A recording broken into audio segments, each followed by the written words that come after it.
Have you ever felt exhausted, but you can't quite figure out why? You may find the answer today as we dive into how to reduce stress and heart rate variability with my guest, Dr. Torkil Færø. Let's dive in. You're listening to the Begin Within Health Show with Nate Slager.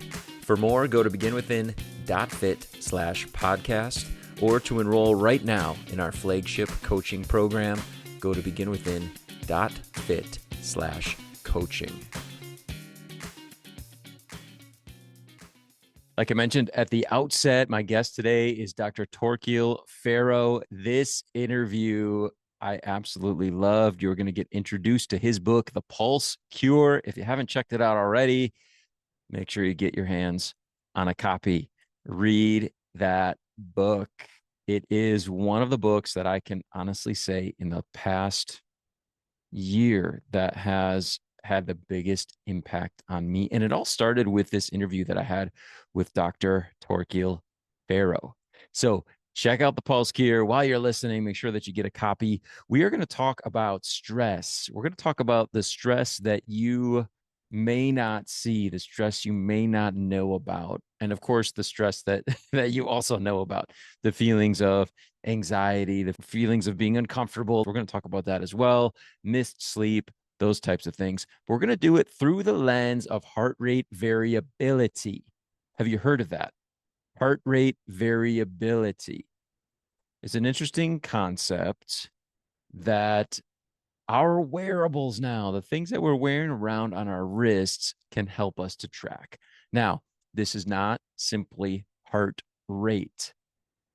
I'm going to explain a little bit of heart rate variability. Here's one way that I found that makes the most sense to me. Now, our heart rate goes up and it goes down in response to the demands that we place on it. You know this, right? You know when you can experience your heart as racing versus maybe you can't even detect your heart rate as you're laying down, right? You can't even feel it. You really have to feel it to get a sense for it because it's beating so slowly and so softly. So our hearts they're designed to speed up and slow down. But here's the thing, they speed up and slow down much more than you would think, much more quickly. It's not just when you're running and then resting. We are talking about seconds. We're talking about the difference between how your heart beats, the rate that it beats between an inhale and an exhale. The heart rate speeds up and slows down in each of those phases of breathing. So as we're using wearable devices, we can track heart rate variability. Now, when we're stressed, our heart rate doesn't vary very much. It stays pretty constant, right? More like a machine, more like a drum machine. It's just going to crank out the same beat, or a metronome. It's just going to keep going to make sure that we have the oxygen and the nutrients that we need to deal with whatever stressors that we might be confronted with, whether they be real things we have to run from or not so real threats, but more perceived threats to our safety. Now, our goal is not to have this very rigid heart rate all the time that would indicate stress, but it's to have a good variation in heart rates. The more variability, the higher the variability, the peaks and the valleys between heart rates that we experience throughout the day. And even from moment to moment, the less stress we are dealing with. Does that make sense? So we're talking about that heart rate variability and how we can track it on wearable devices. Dr. Torkil Færø has written the book, The Pulse Cure, in order to help us to fully explore the things, the stressors that might be affecting us without even knowing it. This interview is going to change the way you think about stress, the way you think about recovery from stress. And those are two big topics that I want you to listen for. First of all, hidden stressors that might be draining your energy. Listen for those. He's going to talk about those. and also ways to recover from stress. Those are big takeaways. I want you to listen for them very closely. And if you're like me, 40 or over, Dr. Torkil is also going to tell us a little bit about why this is such an important concept and such an important conversation for us to be thinking about at this point in life if we're 40 and over. So if you're under 40 and you're listening or watching over on YouTube, awesome. This is something to keep on your radar and figure out now so that when you get to be older like me, you won't have to figure out how to fix so many things. All right. So, very important for all of us to listen. Let's enjoy this interview with Dr. Torkil Færø. Some 10 years ago, my father died of this normal, I would say, cancer. Okay. But he was 73, and I was realizing that if I continue this lifestyle that I have now, which is normal, it wasn't very particularly bad. But I realized that our modern lifestyle kills us, 10 years early for so many people. And I decided to start investigating what can I do to live as long as possible and still stay vital and live my life with a good health, being able to explore the world and do all the interesting things I was dreaming of. And then I realized that I did everything wrong. So I was weighing 40 pounds extra. I was not exercising. I was cutting down on sleep, drinking a couple of glasses of wine every day. And well, I found out when I started reading that I was doing everything wrong and that it wasn't gonna cut me 2 or 3 years of my lifetime, but maybe 20 years. And then I Wow. started changing everything. I started exercising, losing weight, uh, caring about sleep, food, everything that I'm writing about in the book. So I've written a book called The Pulse Cure, which is about how you can use wearables and heart rate variability to guide these lifestyle changes because you will see it in your heart rate when you change your lifestyle like that. So, and I was doing it for my own sake, and then my publisher asked me if could this be a book for us, and that was quite a surprise because it's actually the first book in the world on how to do this. So, and it was also a surprise for the publisher that this would be a bestseller in Norway. It was the third most sold book in Norway last Wow. year. It sold the equivalent actually. I counted if it was in America, the same success, it would sell 2.5 million books. But Norway is a small country, so Wow. That's but awesome. Congrats on that. thank you. So certainly changed my life and it's translated into 8 languages. But anyway, I did these changes and wrote the book on how to do it, how you can change your life and with measurable changes. So because as a doctor, we're mainly working with disease, and I want to give people the tools so that they can avoid disease.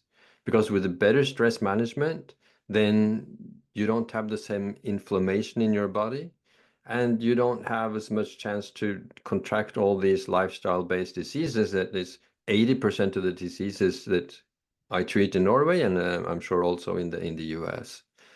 I think So we have more of them here. I'm yeah, sure. probably. Yeah, you probably the same in Norway. You have a lot of really healthy people, and you have a lot of people with a really poor health.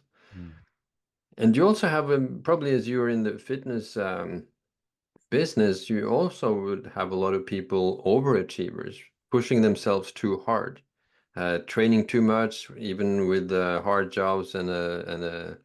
and a busy family life, and they still train often too much. So that's also a lot of the people who really enjoy the book and the concept of tracking their system because they need to relax more.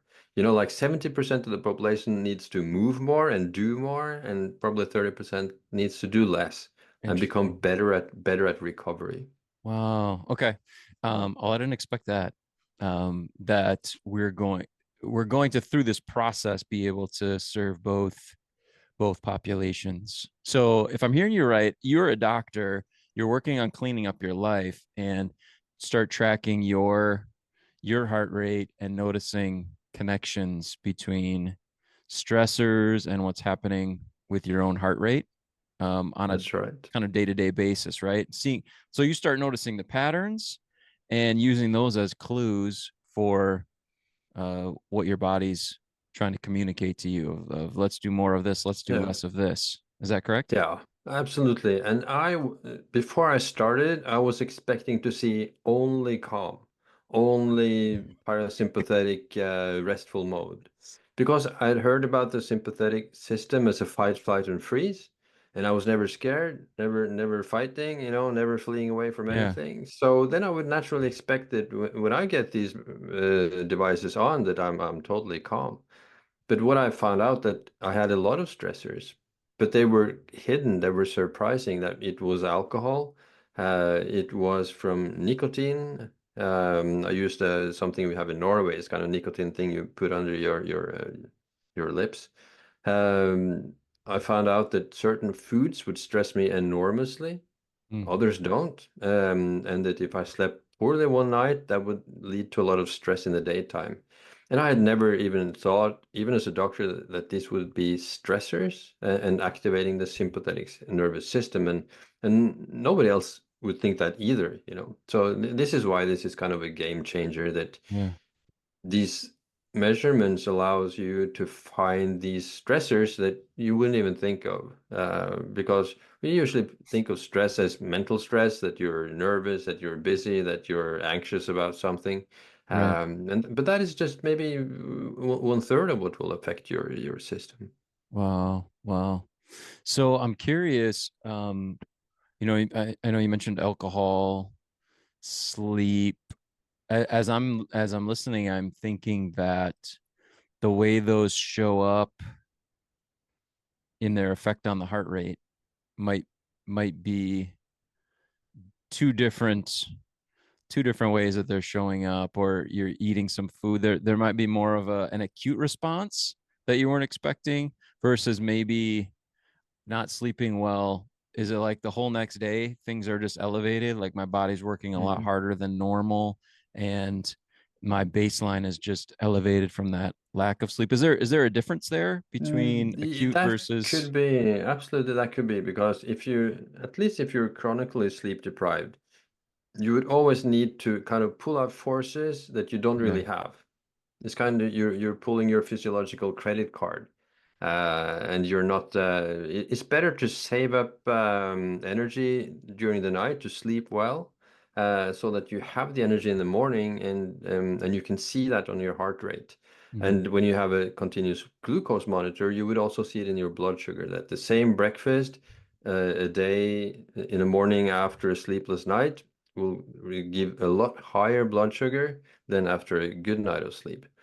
So it's all connected. So there's a lot of detective work. So when you suddenly start to have this insight into your own physiology, you have to be a detective. Okay, what happened there? Why did my heart rate suddenly go up? What Hmm. could be the reason? Was it something you were drinking or eating or whatever? Okay. And that is kind Okay. of the book. My book is kind of this guideline into to to do this detective work. Then. Nice. I like that. I like that approach. We talk about that a lot, just trying to take some of the pressure off of maybe what we're experiencing in the moment and trying to be a little bit of a detective and saying, okay, Mm, there is a reason why I'm experiencing this, even though it might mm, feel uncomfortable. What what might it be? Like what's going on here? So it's a lot of detective work and trying to find those patterns mm. between what we're doing and what we're seeing in those heart rate results.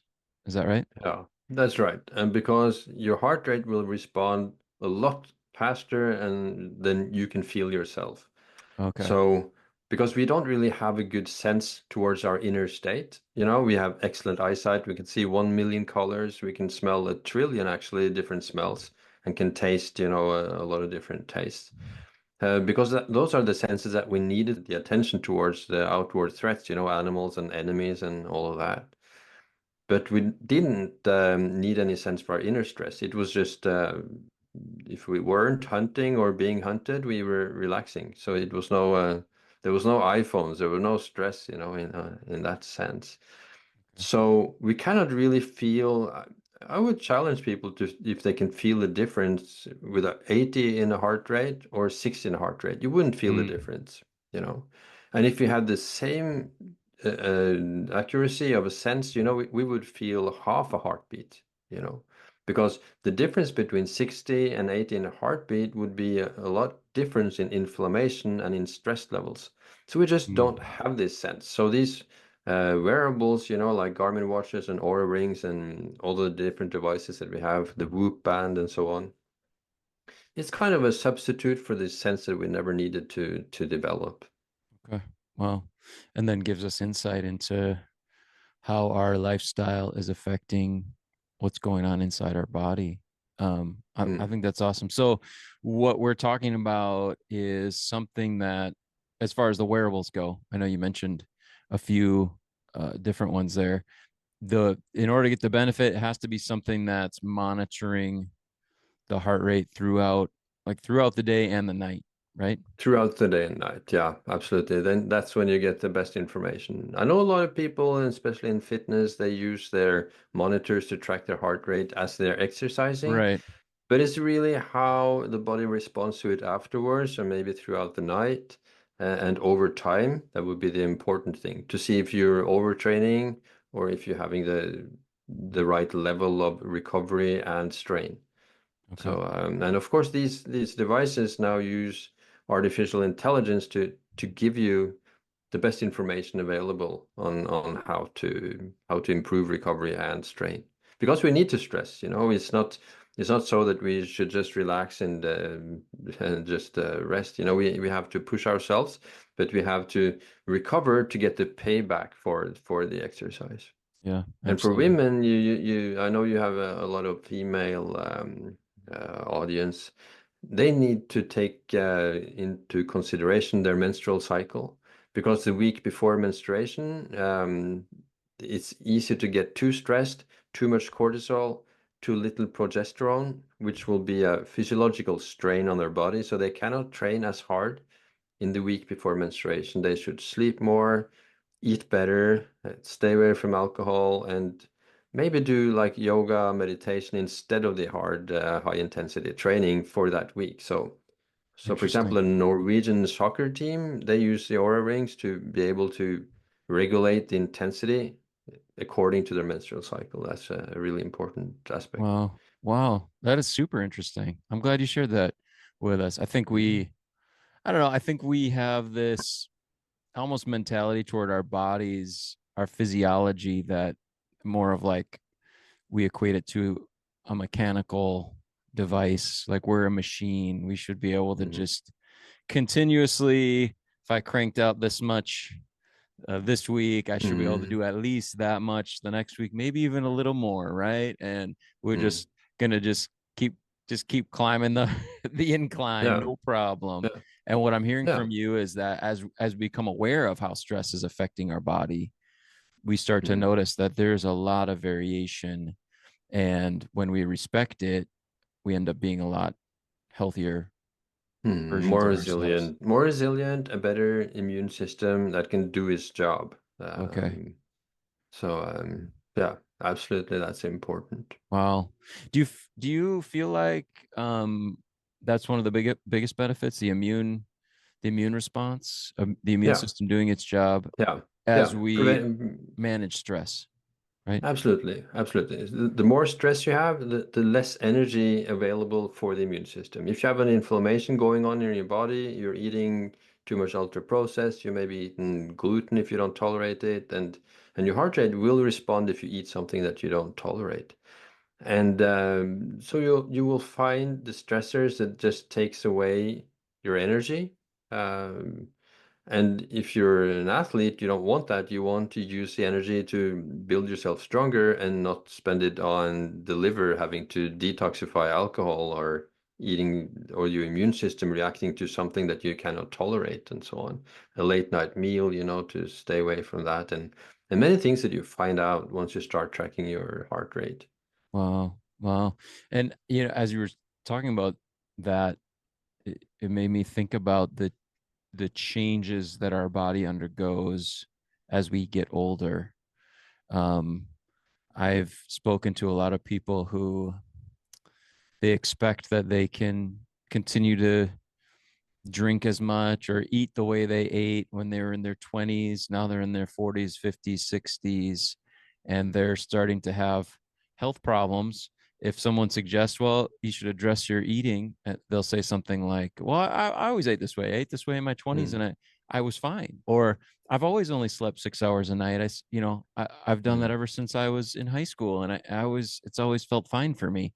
How mm. would you talk to someone that I that says can that? I can recognize that, and we can see it in the heart rate variability curves over the ages. So there will be a quite steep fall in the heart rate variability from your 20 and down to your 40, and then it flattens out. So you could Google, age and heart rate variability, and you will find these curves. So that your body is less forgiving when you pass 40. So the cutoff is more or less around 40, which is why it's only special athletes, like Tom Brady and Cristiano Ronaldo in soccer who can stay at the top of their game at 40. They have to be really good. So what they could get away with as 25 or 30, it's not possible when you're 40.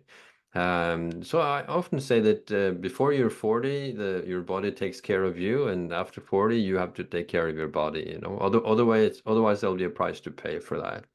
So, there will be a change, a visible change in heart rate variability over time.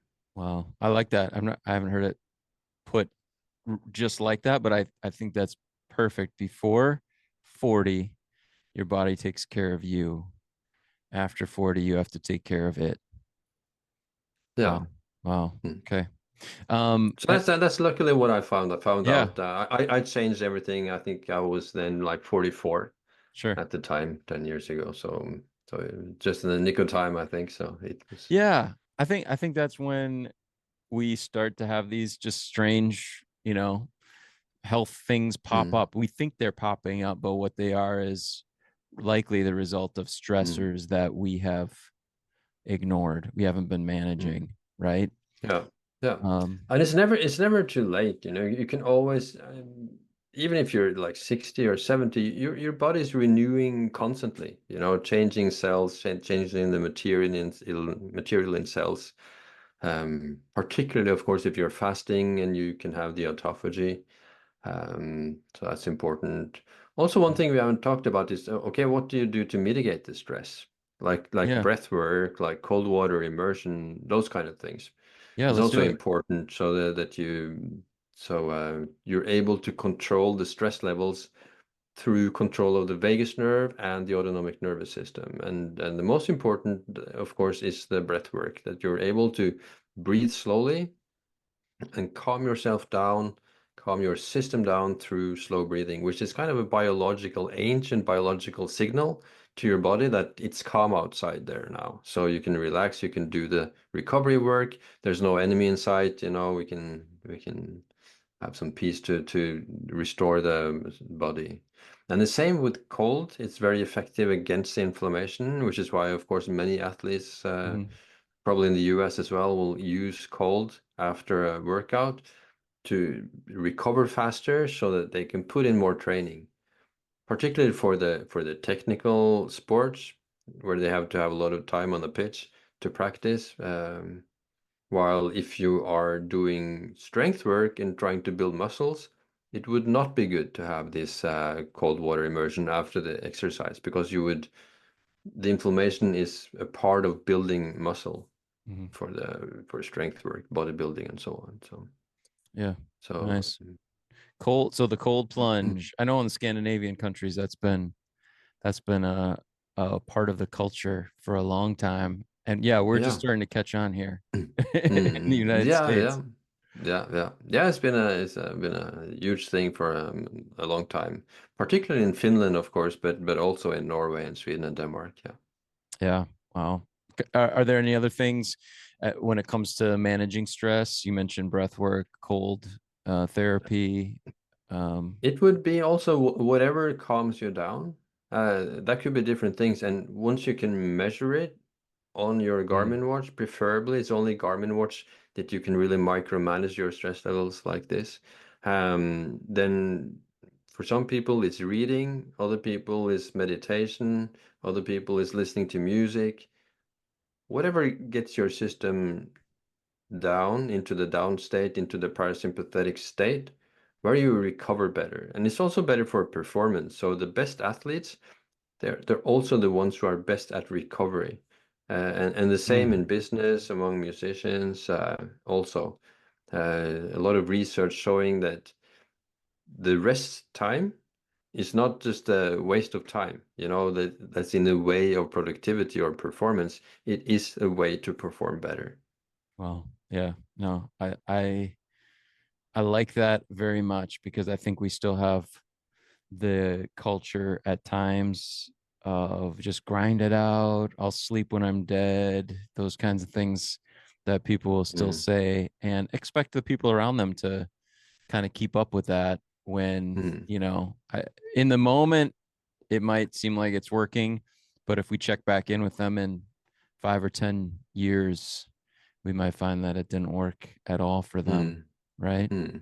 Yeah, yeah, exactly. I was just coming to think of like Warren Buffett, really old, very productive, but still spending, in his words, 60% of his time reading, Right. probably a lot of economical papers, of course, but having the ability to calm down and be calm, that is also a part of performance. Yeah.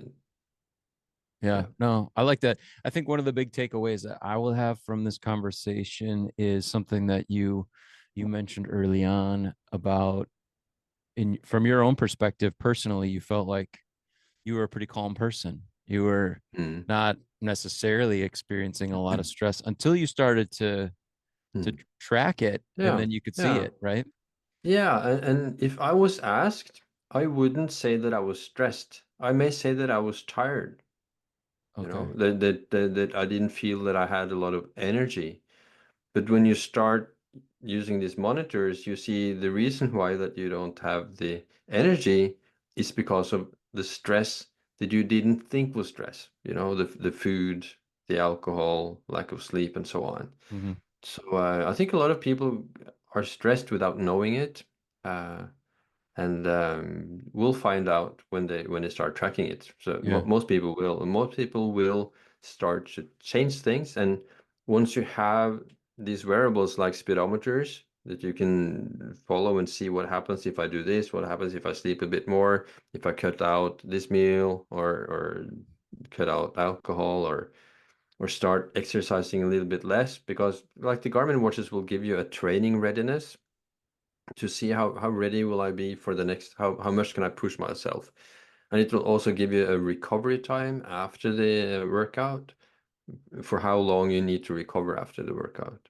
Well, So and in my experience, and so many people contact me, then it seems to be working really well. And if you Google training and heart rate variability, you will find lots of research showing that you can train less and achieve more when you're working well, more in tune with the body. And that physiology was maybe when we put these wearables on hunter-gatherers that still exist today, they will be moderately active for 2 to 3 hours a day, maybe 17,000 steps, and then they will rest the rest of the day. They will be, walking here and there and being in some activity. They're not on the couch. But most of the time they will be in the parasympathetic restful state. And so that is what we are adapted to. We are adapted to sleep at night, when it's dark, eat in the daytime, be out under the sun. The sunshine is really important. Now we spend in the US, we spend 97% of the time indoors, outside of the sun, outside of nature, and that also is, the sun, the energy from the sun is very important for our cells. So we know more and more now about the how important that is. yeah, no, absolutely. I'm soaking up as much of that research as I can as well. Um, because I think the daylight, sunlight, it's one of those it's very easy, at least for me, it's easy to incorporate into my day. but the return is so huge for that small Mm. investment of just Yeah, getting out, just get under the sky. We can do this. yeah, yeah, yeah. Yes. And everything in the Pulse Cure, of the advice is free. And that is a problem. It's a good thing, but it's also the problem because there's no commercial pressure behind it. There's Mhm. nobody can, will pay for you to go out in the sunshine. You cannot monetize on that. So meditation, breath work, sleeping, cutting down on alcohol, using cold plunges, nature, sunshine, rest, it's all free. So it's Yeah. all accessible to, regardless of your wallet, it's always accessible. So, but the focus often is on what costs money. So. Yeah. No, I love that. And I think if someone is implementing those things, they're going to save. They're going to save a lot of money. Uh, Mm. they could save right now, right, on things like alcohol. Yeah, But yeah, and fasting, fasting, is right. is that's really cheap. Yeah, absolutely. And then down the line, right? 5, 10, 15, Mm. 20 years down the line, how much less health care Yeah, or sick care are we going to need, right? absolutely. And in Norway, healthcare is free, more or less. And in the US, it will cost you a lot Yeah. if you get sick. So, it's a lot to be gained, from having control of your health. And what these wearables do is that they take the power, from the doctor and the healthcare system and puts it into your own hands. So it's kind of a democratizing of healthcare. Hmm. And you will be informed. You will be the one that sees the dashboard and not the doctor every third month or every half year or so.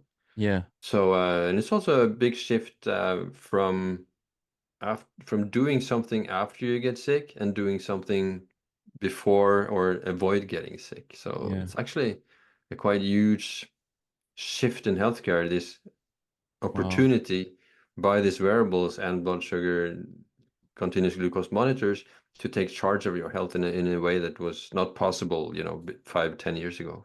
Wow. Yeah, I have not thought of it that way. I think that's great. Mm. And from this conversation, the big action step for me is to get my wearables back on. I might actually go shop for a different one. I have Mm. plenty over the years that I've accumulated, but um I've like sometimes I get away from them just because I don't want to have all the data. I kind of like Mm. but I think I've been looking at it the wrong way, looking at the wrong data, Mm. and I Mm. appreciate your insight so much. And that's just me speaking Mm. personally. Mm. Um, and I know that our audience is going to benefit from this conversation very Mm. much. So your book Mm. is The Pulse Cure. That's right. All That's right. right. And it's both a paperback, but also an ebook and an Audible. So many podcast listeners like to be able to do their workout and get informed at the same time. So the Audible would be also be nice. Nice. Yeah, absolutely. So, and that's the other thing I'm going to be doing is checking out that book for sure. So I'm Mm. embarrassed that I haven't yet. This has been Mm. a great conversation. Mm. Dr. Torkil Færø. Oh, before I let you go, what other than the book, what's the best way for someone to get in touch with you and benefit from your work? Yeah, I'm on Instagram. I'm Dr. Torkil, Dr. Point or dot and then Torkil. And also we have a website we're building now, a social website called thepulsecure.com, where it's also possible to see a video lecture where I explain everything about how to use the Garmin in particular. Mm. Okay. Awesome. Wow. So great. Thanks for all your work. Thanks for being here, Dr. Torkil Færø. Mm. Thank you. Thank you for letting me talk. Thank you. What did I tell you? So great, right? Such a great interview. Dr. Farrell, thank you so much for being with us. If you're listening and you haven't already gotten your hands on the Pulse Cure, go do it. Go get that book. I have read it myself. I have been sharing. I'm sure my wife, my dad, for example, they are sick of me blabbing about heart rate variability and stressors and recovery, but I believe it is so important, and paying attention to it has had a huge impact on my life ever since my interview with Dr. Torkil and since I got his book. consumed. So check it out for yourself. If you are into health and how to optimize your health, this one is definitely going to benefit you. In fact, in a future episode, what I'd love to do is talk to you about some of the big takeaways that I have personally had tracking my stress and recovery. I'm going to kind of go behind the scenes and explain some of my health stuff with you, some of the results that I've gotten as I've been tracking, because they are very, very common results that people have experienced. So let's just recap three big takeaways: the hidden stressors, things that are draining your energy. You might think about workouts, right? That drains our energy, of course. Yes, that's there. But hidden stressors, things that we don't realize have a huge impact, that the doctor mentioned. Dr. Torkil Færø, alcohol consumption, foods that we don't tolerate well, poor sleep quality, and having meals, having food right before bed, late night snacking, late night eating. So those are some big ones. Those can elevate, or rather activate, our sympathetic nervous system. It can create inflammation that is draining us of energy and draining energy from more important functions, things like our immune system, and of course, our ability to recover from the stress that we've already experienced. If our stress is high, our heart rate variability is low, stress is high, well, then we're not getting the high heart rate variability that would indicate that we're able to recover. And of course, tracking can help us to identify those things that for us are major sources of stress. We also talked about the concept of recovery. Recovery is not laziness, moving slowly through life and taking time to relax, siesta, sleep in, go to bed early. Those kinds of things can be huge to help us to recover from stress. And as was mentioned in our conversation, athletes, for example, those that excel at their sport, they understand the benefits of recovery so that they can continue to perform. Well, the same is true of you and me, whatever it is in our life that we're working hard on. We have to be able to recover from stress so that we can keep performing at an optimal level. So it is not wasted time. The old concept, I'll sleep when I'm dead, it doesn't work. It doesn't work for the long haul. Our body needs rest and recovery to build strength, to recover from stressors, and to be able to continue to grow and perform at the highest possible level. So, whatever it is that you do, if you want to be good at it, you want to be one of the best at it, rest and recovery are important. So, looking at ways that we can improve our sleep, as well as opportunities to just be fully present. Take some time as well throughout the day to recharge. Just little recharge opportunities throughout the day can be so big. And I thought it was so interesting for those of us 40 and over. Oh, right. Dr. Torkil mentioned that is a pivotal age. And maybe you've experienced that. That's kind of when we start to have the health surprises, right? We start to feel more exhausted than we did before. We start to have these strange injuries, right? We joke about it. I got hurt in my sleep, that type of thing. Well, what's the reason for it? The reason may be because inflammation levels are high, stress is high, and it hasn't been properly addressed. Before we're 40, our body takes care of us. After 40, we have to take care of our body. There are things maybe we could get away with in the younger years that we now have to give some attention to. We have to adjust, we have to dial it back so that we can take better care of our health and be proactive about it in midlife. All right, you can tell this one for me is something I'm very passionate about. Like I mentioned, check out the book. I hope you enjoyed this one. I'd love your comments if you would. If you're watching on YouTube, put your comments in. Of course, you can do that over on Spotify as well, or in your podcast player. Please, if you haven't done so, please subscribe. Please follow the show and then rate it and review it. I thank you so much if you've done that already. It means so much to me. And by the way, thank you, because recently, I'm not sure exactly when because I don't track it all that much, but according to Listen Notes, the Begin Within Health Show is now in the top 5% of all podcasts on planet Earth. That's awesome. I'm so grateful to you for listening, for sharing, and for continuing to show up here with me for each and every episode. Pop a hi in the comments, say hello. I'm glad that you're here.